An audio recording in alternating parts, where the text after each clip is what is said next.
Le vaisseau spatial de l'entreprise d'Elon Musk, SpaceX, devrait envoyer pour la première fois des astronautes dans l'espace ce soir, vers 10h30 heure de Paris. Jean-François Clairvoy, vous êtes allé vous-même plusieurs fois dans l'espace. Alors, quelle est votre réaction? Ce moment est très attendu pour plusieurs raisons. D'abord parce qu'il était temps que l'ISS dispose de deux moyens d'accès indépendants et différents pour que si l'un est mis à pied pour des raisons techniques ou interdit de vol, on puisse continuer à y accéder. C'était le cas avec la navette et le Soyouz jusqu'à l'accident de Columbia. Grâce à la présence des Russes, en 2003, on a pu continuer à habiter la station spatiale.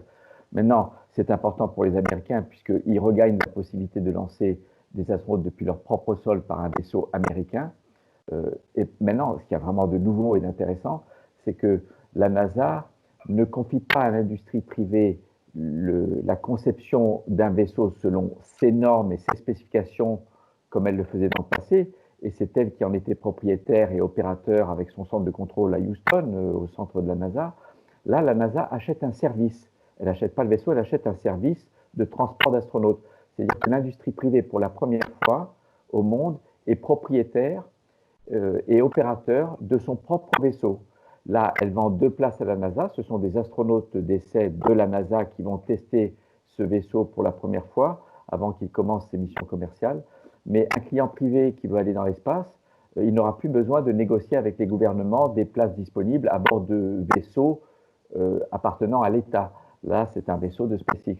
Donc voilà, c'est bien pour la station spatiale, c'est bien pour l'industrie privée, c'est bien pour les Américains qui regagnent une indépendance d'accès à l'espace, et puis c'est bien pour l'Europe aussi, les Japonais, les Canadiens, parce que je vous rappelle que dans nos accords avec les Américains, en échange de tous les services qu'on leur rend en nature, la NASA a une obligation de transport de nos astronautes européens.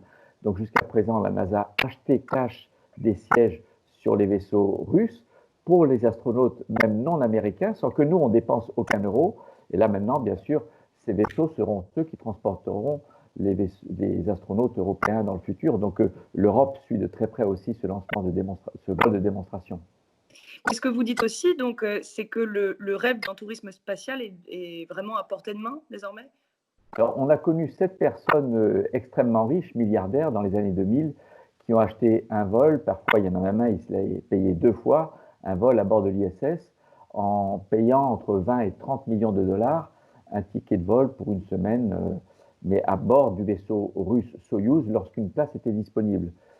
Euh, Là maintenant, le fait qu'un vaisseau privé d'accès à l'espace existe, eh bien, des privés très aisés pourront acheter, toujours pour un ordre de grandeur de quelques millions de dollars, ce sera toujours très cher, un vol pour aller dans l'espace. Alors peut-être que l'ISS acceptera de recevoir des touristes privés.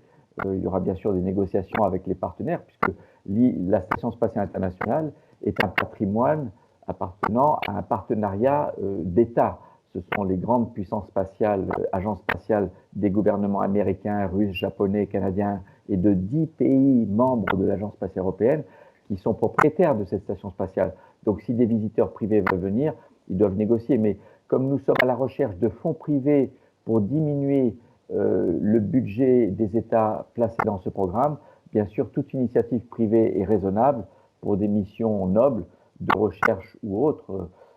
Sont bienvenus. Et on a entendu d'ailleurs récemment une annonce de Tom Cruise confirmée par le patron de la NASA qu'il ira bientôt dans l'espace pour tourner une scène de film, comme il a fait d'ailleurs sur notre avion R0G il y a quelques années pour le film La Momie. Oui, mais alors, pour revenir sur ce lancement ce soir, qui sera peut-être reporté en raison des conditions météorologiques, vous, qu'est-ce que vous ressentez qu'est-ce que vous ressentez à l'idée de voir cette navette décoller? Ce qui est très excitant pour des astronautes, c'est de vivre des grandes premières. Les astronautes sont des explorateurs, des pionniers, et je me mets à la place de Bob et Doug, que je connais, qui font un vol d'essai d'un tout nouveau vaisseau. C'est très rare qu'un nouveau vaisseau soit développé. Il y a maintenant des milliers de modèles d'avions qui volent, mais les vaisseaux spatiaux, il y en a un en Chine, il y a eu 3 modèles en Russie, le plus récent c'est le Soyouz, et à ce jour, il n'y en a eu que 4 côté américain, Mercury, Gemini, Apollo et navette spatiale. Donc l'arrivée d'un nouveau vaisseau est assez rare. Celui-là, il bénéficie de toutes les avancées technologiques de notre industrie d'aujourd'hui, des leçons tirées du passé qui ont permis de garder tout ce qui marchait très bien. Et bien sûr, donc c'est un vaisseau très innovant avec des écrans tactiles à bord, avec un grand volume qui peut accommoder jusqu'à 7 personnes. À ce jour, aucun vaisseau n'a dépassé, de type capsule, n'a dépassé 3 personnes. La navette spatiale pouvait transporter 7 à 8 personnes. Mais la navette spatiale, c'était un vaisseau, mais totalement différent, avec des ailes qui étaient plus risquées qu'une capsule, parce que lors du lancement, il y a des phases au cours desquelles des incidents n'avaient aucune solution pour sauver l'équipage. Là, c'est une capsule. Une capsule, elle est placée au sommet de la fusée, donc à tout moment, on peut l'éjecter. Alors jusqu'à présent, les systèmes d'éjection de capsules étaient tous par extraction en tirant dessus, par une tour d'éjection qui était jetée et perdue à chaque vol. Par contre, dans cette capsule, le système d'éjection, il est plutôt par poussée par des moteurs qui sont intégrés dans la capsule et qui ne sont pas perdus, puisque la capsule est réutilisable jusqu'à 10 fois et elle garde ses boosters à l'intérieur. Voilà, donc il y a beaucoup d'innovations. Et donc, tester un nouveau vaisseau, c'est toujours très excitant. Et en plus, ça ouvre toute une nouvelle page du vol habité spatial, non seulement pour des clients privés, mais aussi pour la station, qui va pouvoir revenir à un équipage standard de 7 personnes, ce qui n'a jamais été le cas. Ce jour, c'était 3 personnes, 5 ou 6, mais on n'a jamais atteint le quota pour lequel elle a été conçue, c'est-à-dire 7 personnes. Et après ce vol de démonstration, si cela passe bien, les vols suivants se feront avec 4 personnes à bord. Les Russes continueront avec 2 ou 3 personnes, éventuellement aussi des touristes. Voilà, donc la station spatiale, moi, la première chose que je vois, c'est surtout la station spatiale regagne en robustesse de durée de vie, puisque si un seul vaisseau d'accès est disponible et tombe en panne, eh bien, on perd la station. Là, on va récupérer un deuxième moyen d'accès, un troisième dans un an, dans l'année qui vient, avec le vaisseau privé de Boeing qui s'appelle Starliner. Et tout ça, ça permet à la NASA de se concentrer de façon classique à des missions beaucoup plus périlleuses, ambitieuses et plus lointaines, comme la Lune avec le programme Orion, dont je vous rappelle que l'Agence spatiale européenne, l'Europe, est un grand partenaire puisque nous fournissons le module de ressources du vaisseau Orion qui sera le premier vaisseau à amener des humains à nouveau à la surface de la Lune. Et l'un des atouts aussi de ce vaisseau, hein, c'est qu'il est réutilisable. Alors, est-ce que vous pouvez rapidement expliquer un peu la différence avec les anciennes navettes spatiales? Alors, toutes les capsules du passé, Mercury, Gemini, Apollo, Vostok, Voskhod, Soyouz ou le Shenzhou chinois, sont des capsules qui ne sont utilisées qu'une fois. Elles partent dans l'espace, elles restent accostées le temps que l'équipage fasse son travail, quelques mois, jusqu'à 6 mois, ou parfois un an. Il y en a qui sont restés un an dans l'espace. Et à la fin de la mission, elles reviennent. Le bouclier thermique permet de protéger l'équipage de température atteignant 2000 degrés et la capsule n'est plus réutilisée.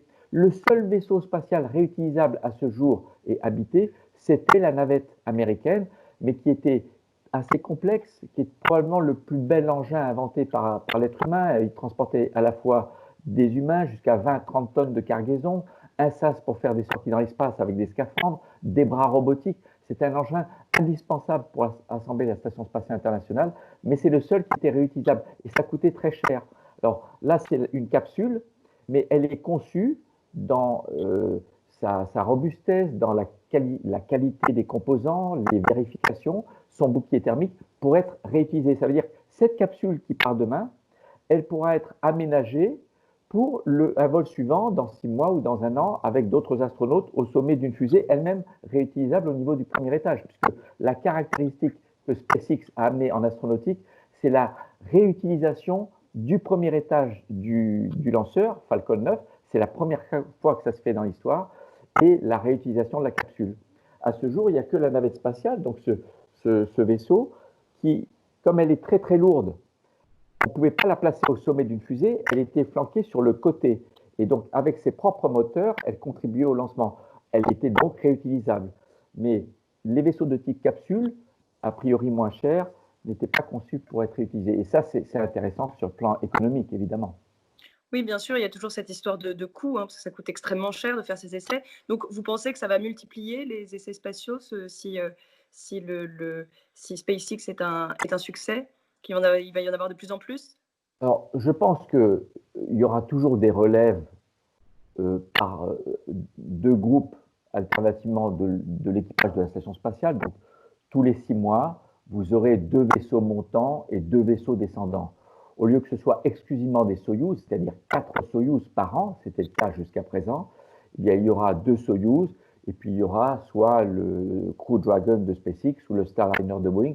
Donc, on ne va pas tellement augmenter le nombre de vols vers l'ISS, mais cette capsule étant disponible pour des missions privées autres que l'ISS ou pour aller visiter des modules privés attachés à l'ISS, il y aura peut-être 1 ou 2 vols de plus par an, mais ça ne va pas multiplier par un grand nombre le nombre de vols habités. Mais en tout cas, ça va faire rentrer une société privée SpaceX dans le milieu des vols habités en étant maître du début à la fin de la conception, la fabrication, les essais, le contrôle en vol. Donc SpaceX pourra lancer des astronautes privés. Alors là, dans ce vol de démonstration, ce sont des astronautes employés par la NASA. Boeing envisage dans son premier vol d'essai similaire à celui de ce soir, du Crew Dragon, envisage d'avoir à bord des astronautes de la NASA et des astronautes privés employés de Boeing. Et dans le futur, voilà, on connaîtra quelques vols habités de plus, mais ça restera quand même des événements assez rares par rapport au lancement de satellites automatiques et de sondes interplanétaires. Merci beaucoup, Jean-François Clairvoy. Juste une dernière question très rapide. Je vous ai un peu demandé, mais personnellement, qu'est-ce que vous ressentez comment qualifieriez-vous les émotions que vous ressentez là, à l'idée de ce soir, vous allez de regarder devant vos écrans en direct le lancement. Qu'est-ce que vous ressentez? De l'excitation, de l'émotion? Alors, bien sûr, je serai envieux, parce que vous savez, tous les astronautes ont tellement tous apprécié leur vol dans l'espace, même les touristes dont je parlais tout à l'heure. Ce sont d'excellents ambassadeurs du programme spatial et aussi de la beauté de notre planète vue de l'espace. Je les envie parce qu'ils vont vivre un vol spatial déjà qui va leur faire revivre la pesanteur et surtout l'overview effect de cette émotion qui vous bouleverse quand vous regardez la Terre en la parcourant à 28 000 km/h, 16 tours du monde par jour. Mais surtout, je pense à eux qui innovent en étant membres d'équipage d'un vaisseau totalement nouveau, très automatisé, beaucoup moins d'intervention manuelle. Donc, je pense qu'ils sont concentrés, je me mets à leur place et je ressentirai leur professionnalisme, leur concentration, peut-être leur niveau d'excitation en interne. Mais vous savez, quand on nous demande « est-ce que vous avez peur quand vous montez dans une fusée ?» Demain, si je vous mets au sommet d'une fusée, vous avez toutes les raisons d'être angoissé, d'avoir peur parce que vous ne connaissez rien. Mais nous, au moment où on s'habille, on se prépare pour aller monter dans notre fusée, c'est presque normal dans notre vie parce que ça fait des mois qu'on s'y prépare. Et ces 2 astronautes s'y préparent même depuis plusieurs années. Ils se sont appropriés le vaisseau. C'est comme une extension de leur propre corps, tellement ils connaissent jusqu'au moindre boulon son fonctionnement. Donc, je serai bien sûr très attentif avec mon regard d'astronaute, envieux, et bien sûr ému au moment du décollage. J'ai toujours eu une larme dans le coin de mes yeux à chaque décollage auquel j'ai assisté avec des collègues que je connais qui sont à l'intérieur, que je sois sur place ou même à distance en le regardant sur Internet. Merci beaucoup Jean-François Clairvoy et à très bientôt. Au revoir. Merci, bonne journée.